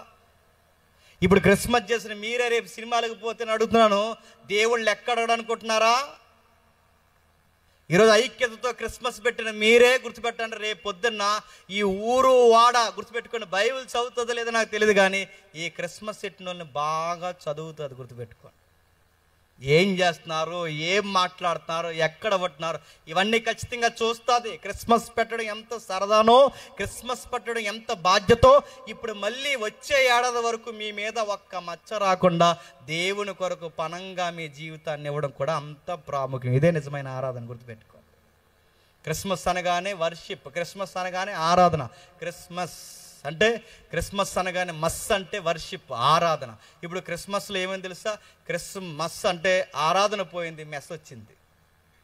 మెస్ అంటే ఏంటండి? భోజనాలు. అందుకే క్రిస్మస్ పేరు మీద ఏమనుకుంటుంది? కక్క ముక్క డొక్క వేసుకుని చెప్పండి బాగా తినేసి మేరీ క్రిస్మస్, హ్యాపీ క్రిస్మస్ అంటారు. అది కాదు మేరీ క్రిస్మస్ హ్యాపీ క్రిస్మస్ అంటే. మేరీ క్రిస్మస్ ఏంటి చెప్పిన, ఆకలితున్న నీవు పట్టుకెళ్ళి లేనోళ్ళకి పెట్టు. ఎందుకండి మాకు పెడుతున్నారంటే వాళ్ళకి తెలియాలి యేసుప్రభు పుట్టినప్పుడు పేదలకు అర్థం అవ్వాలండి. ఆ యేసుప్రభు డిసెంబర్ నెలలో పుడతారు, క్రైస్తవులందరూ మా దగ్గరకు వస్తారు, మాకు దుప్పళ్ళు ఇస్తారు, అన్నం పెడతారు, మమ్మల్ని ఆదరిస్తారు, మాకు డబ్బులు ఇస్తారు. ఎందుకంటే ఆ మహానుభావుడు పుట్టాడు కనుక ఈరోజు ఎంతమంది త్యాగం చేస్తున్నారని బయట వాళ్ళు చెప్పుకోవాలి, గుర్తుపెట్టుకోండి. అది చెప్తున్నారా? మనం వండేసుకుని మనమే తినేసి మనమే పీకల దాకా కక్కలు నోట్లోకి వచ్చే వరకు మనమే కక్క ముక్క డొక్క అరగకుండా తినేస్తే అడుగుతుంది. ఇదేం క్రిస్మస్ ఇది? అది కాదు క్రిస్మస్. ఇప్పుడు ఈ దినాన్ని నీ ప్రభు పుట్టాడు కనుక నీ ప్రభు ఎలా త్యాగం చేశాడో నువ్వు కూడా ఇతరుల కొరకు త్యాగం చేయి. మరియమ్మ అలాగే త్యాగం చేసింది, యోసేపు అలాగే త్యాగం చేశాడు, అలా త్యాగం చేయి. నేను ముగిస్తున్నాను. ప్రభు అయిన యేసుక్రీస్తు వారు పుట్టిన తర్వాత ఏం చేశాడండి? మరియమ్మ కొరకు మీరు చూడండి. ఆ ప్రభు అయిన యేసుక్రీస్తు వారు పుట్టినప్పుడు ఆయనకి సత్రంలో స్థలం లేదు, సరి అయిన బట్ట లేదు, ఆయన జీవితానికి సుఖం లేదు. ఈ భూమి మీద వేలాడుతూ చనిపోయాడు. ఆ బాల యేసుడిగా పుట్టినవాడు ఎందుకు పుట్టాడని అడిగితే ఈయన పెద్ద కలెక్టర్ అవుతాడు, ఆఫీసర్ అవుతాడు, అధికారి అవుతాడు, రోమన్ సిటిజన్షిప్లో ఈయన చక్రవర్తి అవుతాడు. ఇవేమీ లేవండి. ఆయన చూసినప్పుడు ప్రవక్తలు ఇలా చెప్పారు, ఈ పుట్టిన బాలుడు ప్రపంచం కొరకు చనిపోవడానికి పుట్టాడు. ఆయన ప్రాజెక్ట్ ఏంటంటే తన ప్రజలను చెప్పండి వారి పాపముల నుండి విడిపించడానికి పుట్టాడు. పాపం నుంచి విడిపించకపోతే ఏమవుద్ది? పాపానికి వచ్చిన జీతం చెప్పండి మరణం. పాపానికి వచ్చిన జీతం మరణం. ఇప్పుడు ఈ మరణం పోవాలి అంటే పాపం పోవాలి, మరణం పోవాలి అంటే పాపం పోవాలి. ఇప్పుడు ప్రభు అయిన యేసుక్రీస్తు వారు ముఖ్యమైన కారణం మీద వచ్చాడు. అదే మత్తయి కోట్ చేస్తున్నాడు. ఆ ముఖ్యమైన కారణం మీద వచ్చిన ఈయన మరియమ్మ పాత్ర మరియమ్మ పోషించింది, యోసేపు పాత్ర యోసేపు పోషించాడు, ఎలిజబెత్ పాత్ర ఎలిజబెత్ పోషించింది. మరి పుట్టిన యేసు ప్రభు ఏం చేశాడు? తన ప్రజలను వారి పాపాల నుండి విడిపించడానికే భూమి మీదకి వచ్చాడు. ఆయన డబ్బు ఇస్తాడో, వాకిలు ఇస్తాడో, ఇల్లు ఇస్తాడో, ఉద్యోగం ఇస్తాడో, ఏమి ఇస్తాడో నాకు తెలియదు, కానీ పాపం లేని ఒక నూతన జీవితాన్ని ఇస్తాడు ఈయన నమ్ముకుంటే. పాపాన్ని జయించే శక్తిని ఇస్తాడు ఈయన నమ్ముకుంటే. జీవితాన్ని విచిత్రంగా మార్చేస్తాడు ఈయన నమ్ముకుంటే. వ్యభిచారుల్ని ఉత్తమ సంసారులుగా మార్చేస్తాడు, దొంగల్ని ఉత్తములుగా మార్చేస్తాడు, అబద్ధికుల్ని నిజాయితీపరులుగా మార్స్తాడు, యథార్థవంతులుగా మార్చి ఉన్నతంగా నిలబెట్టి నువ్వేనా అనిపిస్తే బయట వాళ్ళకి చెప్పు నేనే. ఇంతలా ఎలా మారిపోయేవారంటే ఒకరోజు యేసు ప్రభువు ఈ భూమి మీద పుట్టడమే కాదు నా జీవితంలో కూడా పుట్టాడని బయటోడికి చెప్పు. ఆ పుట్టినవాడు నా పాపాన్ని తీసేసాడని చెప్పు, నన్ను మార్చేశాడని చెప్పు, నన్ను పూర్తిగా తన యొక్క తన రక్తం చేత నన్ను కడిగి తన రక్షణ రాజ్యంలో నన్ను కట్టేశాడని చెప్పు. క్రిస్మస్లో హ్యాపీ క్రిస్మస్ హ్యాపీ క్రిస్మస్ అని చెప్పి బయటికి పోయి లౌకికమైన పనులు చేస్తాం అనుకోండి, ఇవి మనకు అవమానమే కాదండి. చెప్పండి, మన దేవునికి అవమానం, మన క్రిస్మస్ దేవునికి అవమానం. గుర్తుపెట్టుకోండి. ఇలాగ క్యాండిల్ సర్వీస్ చేస్తారు, లాస్ట్లో చేయండి తప్పులేదులే కానీ చేస్తారు. చేసినప్పుడు పాస్టర్ గారు చేస్తారు కదా, ఇక్కడ నిలబడి క్యాండిల్ సర్వీస్ చేస్తున్నారు. ఆ క్యాండిల్ వెలిగిస్తున్నప్పుడు పాస్టర్ గారు ఇక్కడ ఫస్ట్ ఏం చేస్తారండి? పాస్టర్ గారు ఇక్కడ వెలిగించిన తర్వాత అందరినీ వెలిగిస్తాడు. ఎందుకు? నేను వెలిగాను, మీరు అందరూ ఎలాగండి అని ఒక సైన్, ఒక గుర్తు. అలా కాకుండా వెనకాల నుంచి వెలిగించారండి. పాస్టర్ గారికి డౌట్ వచ్చింది, అగ్గిపెట్టి మీకు ఎలా వచ్చింది? అగ్గిపెట్టి ఎలా వస్తే జేబులు వేసి తిరుగుతున్నారు వాళ్ళు. అగ్గిపెట్టి ఎలా ఇంకా మారలేదు, వాళ్ళు అగ్గిపెట్టి జేబులో ఉందంటే గుర్తుపెట్టుకోండి. అగ్గిపెట్టి జేబులో వేసుకుని వెనకాల నుంచి వెలిగించారంటే ఇలా డోలు కూడా క్రిస్మస్ చేస్తారు. ఎందుకు చేయరు? చేస్తున్నారు. గుర్తుపెట్టుకోండి, మనం చేసే పనులు ఖచ్చితంగా కనబడతాయి. అందుకే రేపటి నుంచి ఈ తమ్ముళ్ళు, ఈ చెల్లెళ్ళు, ఈ సంఘాలు, ఈ నాయకులు మీరందరూ మరియమ్మ యేసుప్రభుని కన్నది, కానీ యేసుప్రభుని యోసేపు కాపాడాడు. ఈ పుట్టిన యేసుప్రభుకి పైలట్గా యోహాను మరణించాడు, ఎలిజబెత్ త్యాగం చేసింది. గొర్రెల కాపర్లు గంతులు వేస్తూ సువార్త చెప్పారు. అందరూ మొదటి క్రిస్మస్లో ఎవరి పాత్ర వాళ్ళు పోషించారు. ఇప్పుడు పోషించాల్సిన పాత్ర ఎవరు చెప్పండి? నీది, నాది. కంటావో, కనిన ఆ యేసుక్రీస్తుని కాపాడుతావో, ఆయన ఊరు వాడ చాటడానికి గొర్రెల కాపరిగా పరిగెడతావో, నీ పాత్ర ఏంటో నువ్వు తెలుసుకో. అప్పుడు నిజమైన క్రిస్మస్ ఆరాధన చేయి. ఈ ఐక్య క్రిస్మస్ మీ అందరికీ మళ్ళీ చెప్తున్నాను, మీ ఐక్య క్రిస్మస్ నెక్స్ట్ జనరేషన్కి ఒక క్వాలిటీ మినిస్ట్రీ లేదా ఒక చక్కటి సువార్తను అందించే గొప్ప యోధులుగా మీరు తయారవ్వాలి. ఎవరండి కుర్రోళ్ళు అంటే, ఒకప్పుడు మీటింగ్స్ పెట్టేవారు, ఇప్పుడు గొప్ప సువార్తకు లేదు గారని. మీ సేవకులు ఆనందపడాలి. మా బిడ్డలు ఉన్నారండి, చక్కటి బైబిల్ తరపున నేర్చుకున్న వాదించే చక్కటి మా బిడ్డలు ఉన్నారని మీ సేవకులు చెప్పుకోవాలి, మీ తండ్రులు చెప్పుకోవాలి. ఎవరండి ఆ పిల్లలు అంటే, ఆ ఉత్తమ పిల్లలు ఎవరండి అంటే, మా పిల్లలేనండి అని చెప్పుకోవాలి. చాలామంది పిల్లలు రూపాయి పోగేసి 31కి అవివో ప్రోగ్రాంలు పెడతారు, కానీ వీళ్ళు అలా లేరు. ఈ తమ్ముళ్ళందరూ ఏవో ప్రోగ్రాంలు పెడతారు, ఆ డ్యాన్స్ వేవ్ డ్యాన్సులు, ఈ భోగం మేళాలు ఇవన్నీ పెడుతుంటారు ఈ 31కి. కానీ మన పిల్లలు అలా లేరు. రూపాయి పోగేసి చక్కటి వేదికేసి ఈ పిల్లలు మీకు సత్యం చెప్పాలని కోరుకున్నారంటే వీళ్ళందరికీ ఒకసారి చప్పట్లు కొట్టాలి. ఇదే జోస్ మీకు ఉండాలి. ఇలానే సువార్తలు చెప్పాలి. అనేక మంది గొప్ప సేవకులు మీరు తీసుకురావాలి. మీ చిత్రాల్లో విచిత్రమైన దేవుని కార్యాలు జరగాలి. అనేకులు మారాలి, వ్యసనాలు పోవాలి. ఈ యవనస్తులు గొప్ప ఉజ్జీవ సంఘాలకి వారధులుగా బలమైన పాత్రలుగా మారాలి. దేవుడు మిమ్మల్ని దీవించును గాక. ఆమేన్, ఆమేన్, ఆమేన్. పంచారా? ప్రార్థన చేసుకుందాం. ప్రేమగల తండ్రి, కృపగల దేవ, మీ దయలో మీ కృపలో తండ్రి యవనస్తుల్ని, సంఘస్థుల్ని, నాయకుల్ని, కాపర్ని అందరినీ తండ్రి ఐక్యతపరిచి విలువైన సంగతులు తండ్రి అందించారు. ఆ రోజు మొదటి క్రిస్మస్లో ఎవరి పాత్ర వాళ్ళు పోషించారు తండ్రి. అందుకే ప్రభు అయిన యేసుక్రీస్తు వారు భూమి మీదకి రావడానికి అనుకూలమైంది. ఇక నేడో రేపో ఇంకా ఆయన పుట్టడు కానీ తండ్రి మేఘాల మీద రాబోతున్నాడు. ఆ రాబోతున్న ఆయన్ని తండ్రి మేము త్వరగా రప్పించాలి అంటే మా పాత్రలు మేము పోషించాలి. ఈ రాజ్య సువార్త ఊరు వాడా మేము చెప్పాలి. ఆయన రాకకు తండ్రి, ఈ మొదటి రాకను తండ్రి ఏదికగా మలుచుకొని అనేకులకు తండ్రి సువార్తను ప్రకటించాలి. ఇక ఆయన మరలా పుట్టడు కానీ ఇక మరలా రాబోతున్నాడు దేవ. ఆ వచ్చిన వాడు తమ వరుసల్లో తిరిగి లేపడానికి, నీతిమంతులైన వారిని తండ్రి కుడివైపు నిలబెట్టుకోవడానికి రాబోతున్నాడు తండ్రి. ఈ రాజ్యాన్ని విస్తరింప చేయడానికి యవనస్తులను, నాయకులను, కాపర్లను, పెద్దలను, తల్లులను, కుటుంబాలని అందరినీ తండ్రి మీరు వాడుకోండి. అనేకులను ఆశీర్వాదకరంగా మారుస్తారని కోరుతూ ఈ తమ్ముళ్ళని, ఈ చెల్లెల్ని తండ్రి వచ్చిన వారిని అందరినీ మీ చేతులకు అప్పగిస్తూ క్రీస్తున్నామని ప్రార్థన సమర్పిస్తున్నాం తండ్రి. ఆమేన్, ఆమేన్. చిన్న ప్రకటన చేస్తాను, ఏమనుకోకండి. మీ అందరి దగ్గరికి పాంప్లెట్స్ వచ్చాయా? రాలేదు ఇంకా? మంచి చెప్పండి. వెళ్ళిపోయేటప్పుడు అక్కడ ఎవరైతే ఉన్నారో అక్కడ పాంప్లెట్ తీసుకుని వెళ్ళండి. చిన్న ప్రకటన, ఇది సౌలభ్యం కోసం చెప్పే ప్రకటన కాదు, మన జీవితాలకు అవసరమైన ప్రకటన. ప్రతి ఏడాది జనవరి నెలలో సంక్రాంతి సెలవుల్లో 11 నుండి 16 వరకు నేషనల్ బైబిల్ సెమినార్ చేస్తాం. మేమే చేస్తాం నేషనల్ బైబిల్ సెమినార్.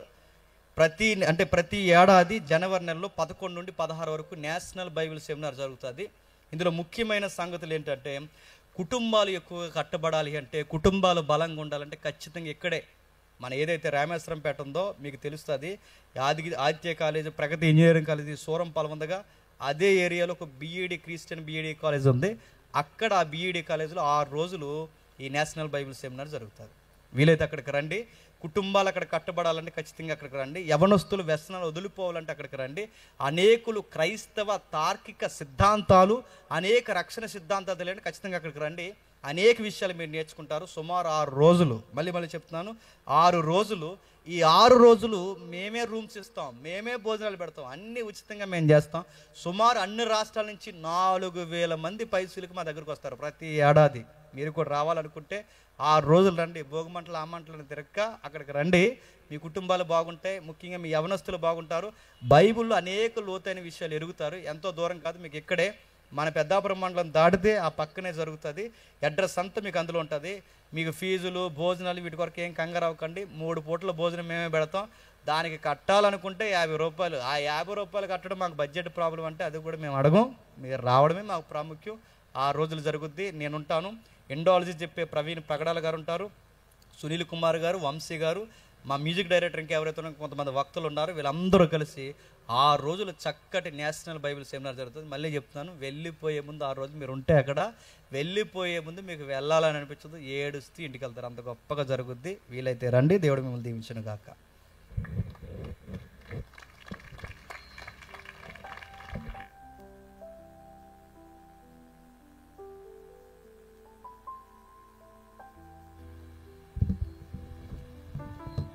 చక్కటి